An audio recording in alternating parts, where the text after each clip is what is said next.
क्या आपने कभी सुना है कि किसी जगह पर समय एक ही पल में रुक जाए? भारत के कोलकाता शहर में हुगली नदी के किनारे एक पुरानी ब्रिटिश इमारत है, हेस्टिंग्स हाउस।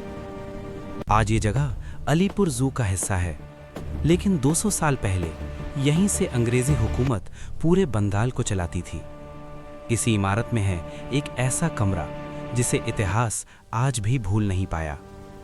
साल था 1812। ब्रिटिश सेना का एक युवा अफसर कैप्टन जॉर्ज मरे इस बंगले में रहने आया।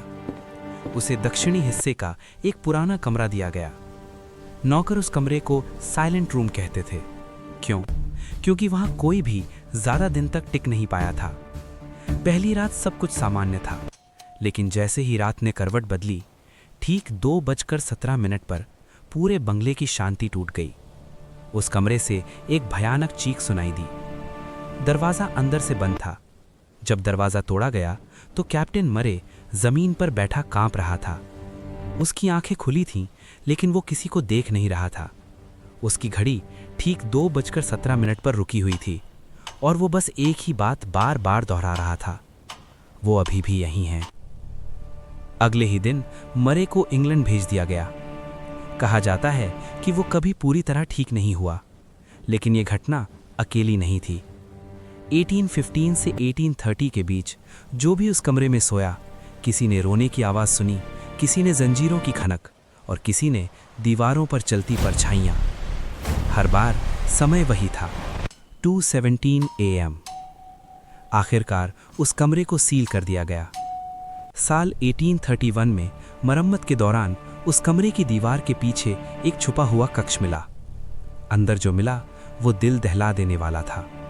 एक भारतीय सैनिक की हड्डियां, जंजीरें और एक टूटी हुई तलवार। कोई सरकारी रिकॉर्ड नहीं था, लेकिन स्थानीय लोगों का कहना था कि वो एक बंगाली सिपाही था जिसे अंग्रेजों ने गुप्त रूप से कैद कर यहीं भूखा मरने दिया था। कहते हैं मरते समय उसने कहा था, मेरी मौत की घड़ी तुम्हारे समय को भी यहीं रोक देगी। साल 1967। जब ये इलाका जू बन चुका था, एक चौकीदार यहाँ रात की ड्यूटी करता था। उसने रिपोर्ट में लिखा, हर रात ठीक 2:17 पर घड़ी अपने आप रुक जाती है और उस बंद कमरे से आवाज़ें आती हैं। कुछ ही दिनों बाद उसने नौकरी छोड़ दी। आज भी हेस्टिंग्स हाउस का वो कमरा सील है। इतिहासकार कहते हैं, ये भूत की कहानी नहीं, ये उस अन्याय की छाया है जो कभी यहाँ हुआ था। क्योंकि कुछ जगहें भूतों से नहीं, इतिहास के पापों से डरावनी होती हैं। और हेस्टिंग्स हाउस का वो कमरा आज भी समय को 2:17 पर रोक देता है। ऐसी अच्छी कहानी सुनने के लिए हमारे चैनल को सब्सक्राइब करें, लाइक करें और शेयर करें।